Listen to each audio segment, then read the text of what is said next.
kinds of things, and it's an absolute load of bollocks. Elwyn, I wanted to ask you about your experience because you wish that you hadn't been circumcised as a baby. Why?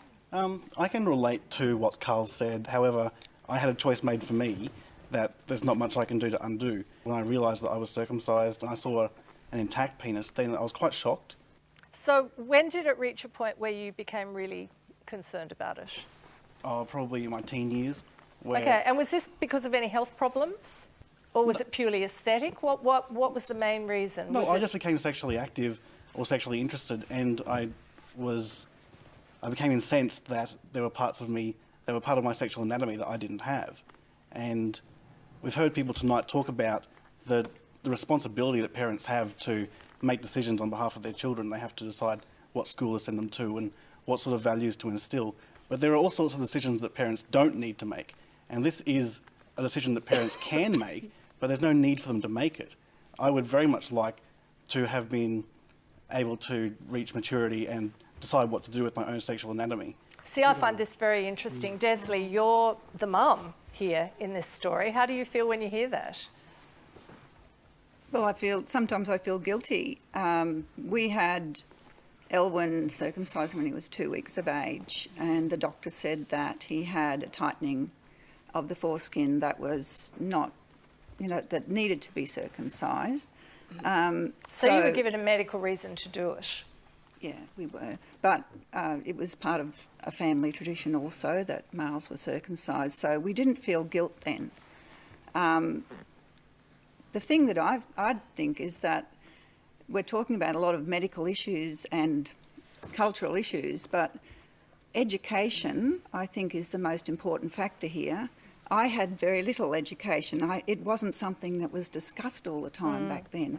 I grew up in a family that, you didn't talk about all that sort of thing openly, whereas with my boys, we've been much more open with our conversations. So, Ellen, where are you up to with this now? What are you doing?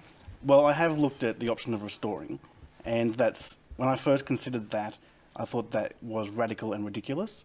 And when I say restoring, I mean restoring the foreskin. And I dismissed it. I returned a few years ago to examining that option because I did find myself very consumed with annoyance and dissatisfaction. Are you still considering trying to Well, restore? I actually have started that process. And what does that involve? Oh, there are ways of doing it. There are surgical options, and they aren't great in my view. And I've spoken to urologists about it, and they agree. They use things like scrotum tissue and stuff to replace the foreskin, which isn't the same. No. Other options, you know how people put things in their ears and they stretch the ears like that? You can take any remaining like foreskin. Yeah, but they also have discs, or in some places they put things in their lips and their lips end up with discs in them like that. It's basically stretching the tissue to make more tissue.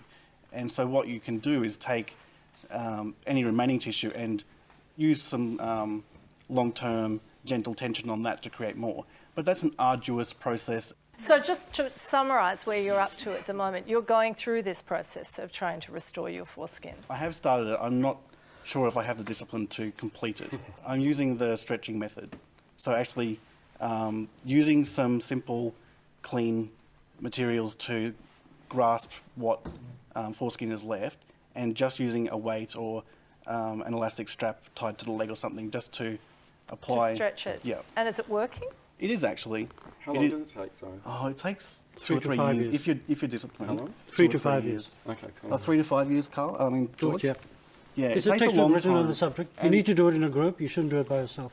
I would, You need to be motivated and supported. with regards to that In a book. group? What, you all get together and do it? Of course. It's a whole other dimension I hadn't even considered. But restore your birthright. What belongs to you is But it belongs. shows you, Jenny, that to Okay. get in a group means that there are many men.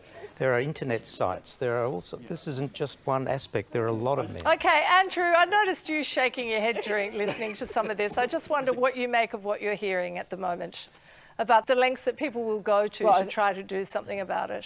No, No, I understand. We are very sensitive to people wanting, you know, at the end of the day, we want people to be happy. I think that one thing that would help put it in context, though, is so if children who are not circumcised, about 3% will go on to have a medical issue. And that's different than someone who's, as an adult, can make their own decision for aesthetic reasons. So it's important to keep those two groups separate. I have been very convinced that there are people who are very adamant about wanting to restore their foreskin, and unfortunately, as the gentleman mentioned, there really are no good surgical options, you know, that are well accepted at this time. Where are we left with all of this, Andrew? I mean, given where your organisation is at the moment, if you look around the world and if you look at different cultures, we have very different attitudes to this. What is the future for circumcision in various parts of the world? I mean, in Europe, it's very out of favour. There seems to be a bit of a move back towards it in America. Well, how do you think it's going to turn out? Actually, you know, most of the world doesn't have the circumcision dilemma. Most of the world, you live in a society where everyone does it or no one does it. It's really just the United States, Canada, and Australia where there's sort of this circumcision decision and this whole dilemma and debate. Most of the world's circumcision are really a closely held religious, cultural, ethnic value.